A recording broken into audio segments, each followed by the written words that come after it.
Ալիևի օգնական Հաջիևն է տեսանյութ տարածել, հայտնելով, թե իբրև օկուպացված Շուշիի հայկական Սուրբ Ղազանչեցոց եկեղեցին վերականգնվել է, ըստ Հաջիևի սկզբնական ճարտարապետական ոճին համապատասխան։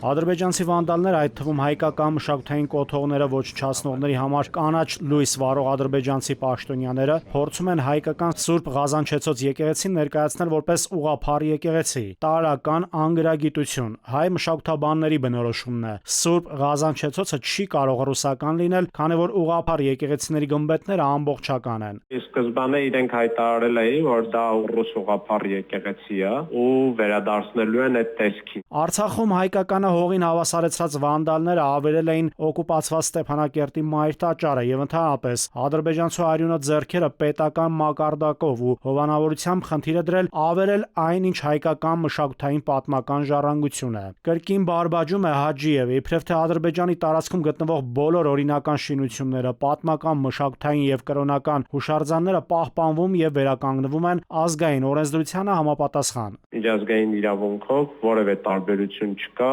երբ է կառուցվել եկեղեցին կամ մշակութային հուշարձանը, եթե տվյալ ժողովրդի համար դա հուշարձան է ու նշանակություն ունի, հետեւաբար ինքը հավասարապես պաշտպանության ներքո պետք է լինի։ Ադրբեջանցիները հողին հավասարեցրին նաև 19-րդ դարի կանաչ ժամ եկեղեցին, ինչով էր այն ապօրինի, եթե Հաջիևը հղում է կատարում իր երկրի օրենսդրությանը։ Կամ Պոխրենեսի եկեղեցին, ու նմանատիպ բազմաթիվ դեպքեր կան, կամ գերեզմանոցները ինչ են քանդել,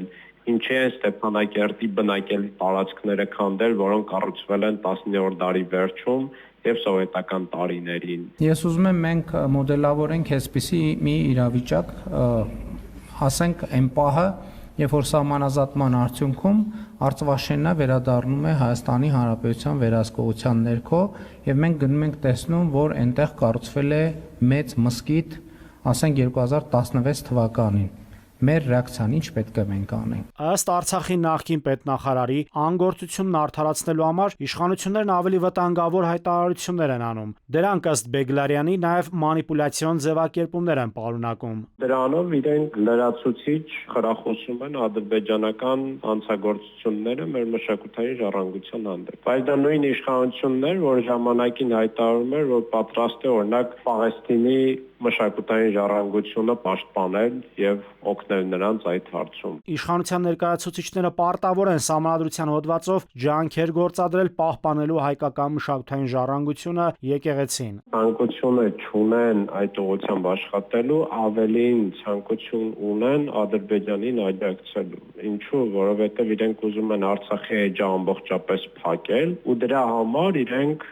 այսպես ասած մտածում են, որքան շատ մշակութային ժառանգությունը ոչնչացվի, որքան Արցախի ժողովրդի մասնավոր հանրային սեփականությունը ոչնչացվի կամ յուրացվի Ադրբեջանի կողմից, որքան շատ ադրբեջանցի բնակեցվի